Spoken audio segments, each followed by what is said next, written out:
आज के दौर में लोग ये करने से शर्माते हैं। अगर कोई एक आदमी ऑफ़िस जाए और टीका लगा के जाए तो उनको शर्म आती है करने में। तो नो डाउट आपने बोला और इतनी इतनी सारी चीज़ें जानकारी दी कि आप इस पद्धति में चेंज भी करने वाले हैं। मेरा एक सवाल और था कि जैसे आपने बताया कि श्री कृष्ण की तरह आपको मुस्कुराते रहना है। आज के दौर में हम जानते हैं कि कितना डिप्रेशन है, लोग कितने तनाव में रहते हैं, हमेशा एक भाग-दौड़ में हैं। तो लोग एक इस डिप्रेशन से कैसे निकले? कैसे एक श्री कृष्ण की तरह हर वक़्त मुस्कुराते रहें? लगता है ये संभव है? 100% संभव है। पहले जैसी मानवता थी, आज भी हो सकती है। सूर्य की तरफ पीठ करके कोई अपनी परछाई को पकड़ना चाहे, तो परछाई भागता जाएगा, वो भी भागेगा, परछाई भी एक कदम आगे भागेगी। पर जैसे ही रुकेगा और सूर्य की तरफ मुड़ेगा, अब परछाई उसके पीछे-पीछे आएगी। हुँ, ये दुनिया छाया की तरह है। हुँ, जिस सुख की आप बात कर रहे हो, छाया की तरह है। हुँ, और सूर्य ज्ञान है हमारा, नॉलेज, ईश्वर, गुरु। हम ज्ञान के विरुद्ध खड़े हो गए हैं, नॉलेज के विरुद्ध खड़े हो गए हैं। ये नॉलेज 2 कौड़ी की है जिसको हम नॉलेज पढ़ाई कहते हैं ना, हुँ, ये तो इन्फॉर्मेशन है। गूगल के इन्फॉर्मेशन में और नॉलेज में बहुत अंतर है। हुँ, नॉलेज है the beginning of real spiritualism is who am I? Why I am here? What I am doing? 50 साल की उम्र में अगर हमको डिप्रेशन मिला है, तो हमने 50 साल क्या किए? हुँ। हमारा हमारा चलना कहीं रॉन्ग दिशा में तो नहीं था। और 50 साल में भी अगर नहीं सोच रहे हैं, तब तो जाने का समय आ जाएगा कुछ दिन के बाद। मुझे लगता है डिप्रेशन अगर कंटिन्यू कर रहा है, तनाव कंटिन्यू कर रहा है, तो हमें जाँचना चाहिए कि मैं चल तो ठीक रहा हूँ, स्पीड तो ठीक है, हुँ, लगता है डायरेक्शन गड़बड़ हो गया जंगल में। मुझे लगता है किसी ने एरो मोड़ दिया था और मैं फँस गया अब। मैंने फ़िल्म देखी थी अभी फिलहाल में, वो एरो मोड़ देते हैं, बेचारा जाके फँस जाता है कहीं जंगल में जाकर के। वो नाम क्या था मुझे याद नहीं आता। मुझे लगता है एरो को लोगों ने मोड़ दिया है, किसने? जिन्होंने 1000 वर्ष तक हमें गुलाम रखा। हुँ, उन्होंने जानबूझ के एरो मोड़ दिया और हम अंधों की तरफ फ़ॉलो करते जा रहे हैं और सब भेड़ की तरह डूबते जा रहे हैं जाके उस अंधे कुएँ में। कोई तो आए, कोई तो रोके।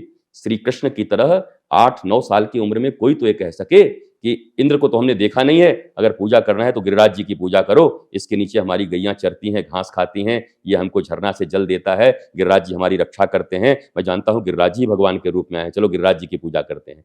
5000 साढ़े 5000 साल पहले इतनी बड़ी क्रांतिकारी बात करने वाला, वो धर्म का ही श्री कृष्ण ही हैं। और 9 साल के बच्चे ने कहा और पूरा गाँव सुन लिया, पूरी दुनिया सुन ली कि भैया प्रकृति की रक्षा करो। हमने पहले प्रकृति की रक्षा कैसे की? हमने कहा बाघ कौन है, शेर कौन है? बोला शेर पे माता सवार होती है। हमने सबको जोड़ा भगवान के साथ, श्रद्धा के साथ। हुँ, आज हम बिसलेरी के बोतल ले लेके बैठे हुए हैं एसी चला-चला के, save tiger, save soil, save earth, save forest, save humanity, बच कुछ नहीं रहा है। केवल बिसलेरी जा रही है भीतर में, कुछ हो नहीं रहा है। क्यों? हमने श्रद्धा से जोड़ा था। 5 साल का, 2 साल का बच्चा उठता था, हम क्या कहते थे?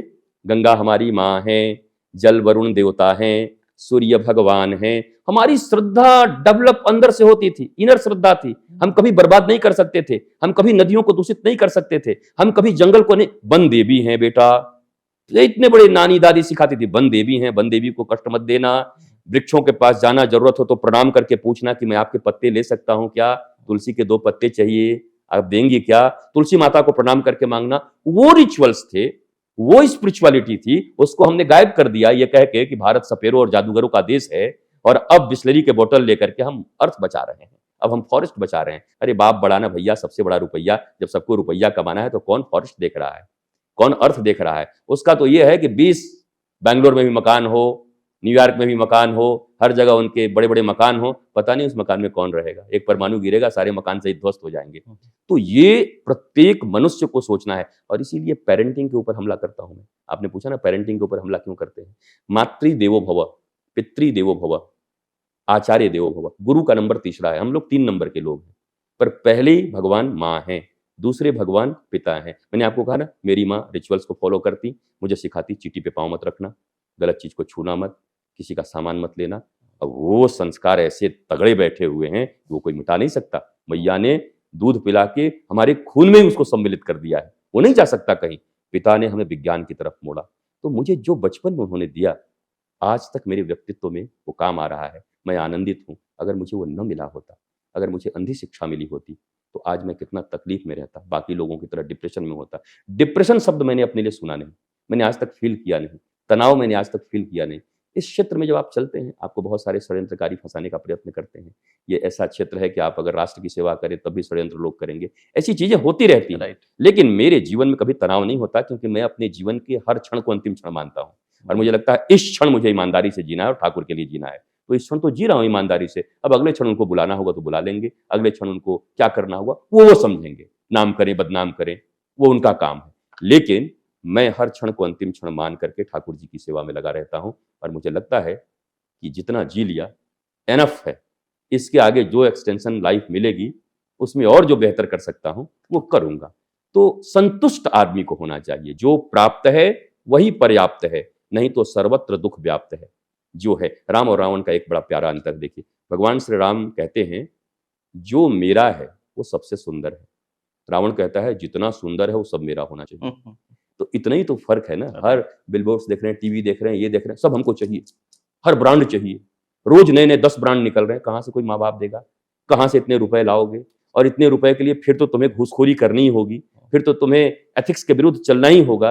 तो ये जो आकर्षण है, इंद्रियों का जो आकर्षण है, इंद्रियों में फंसे हुए, मन में फंसे हुए हैं, बुद्धि को केवल पाने में लगाए हुए हैं। बुद्धि से ये भी तो कहें, मन कहे हमको शांति चाहिए, मर्सिडीज नहीं चाहिए, फिलहाल शांति ले आओ फिर मर्सिडीज आ जाएगी।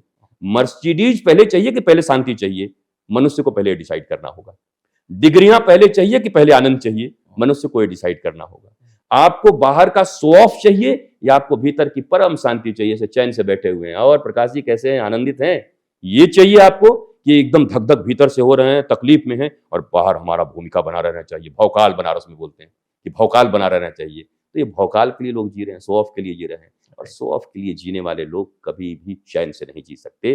जो नॉलेज में जीता है, मैं ईश्वर की संतान हूं, अच्छे कर्म करने के लिए आया हुआ हूं, सुदामा की तरह अगर हमारे पास धन नहीं है तो कोई बात नहीं, कृष्ण धन हमारे पास है, ये भावना जिनके भीतर होगी वही मनुष्य हो सकते हैं और वही मनुष्यता को सेव कर सकते हैं, बिना बिस्लरी के, नदियों का जल पी के वो सेव कर सकते हैं। तो आई थिंक इस दिशा में हमें चलने की जरूरत है। मैं उन पर हमला नहीं कर रहा हूँ, ये बिस्लेरी वाले मेरे ऊपर पीछे न पड़ जाएं, या ये जो करते हैं सेमिनार कहेंगे बड़े बेकार। मैं कह रहा हूँ आप भी थॉट प्रोसेस आगे लाइए, इससे नहीं सुधर रहा है।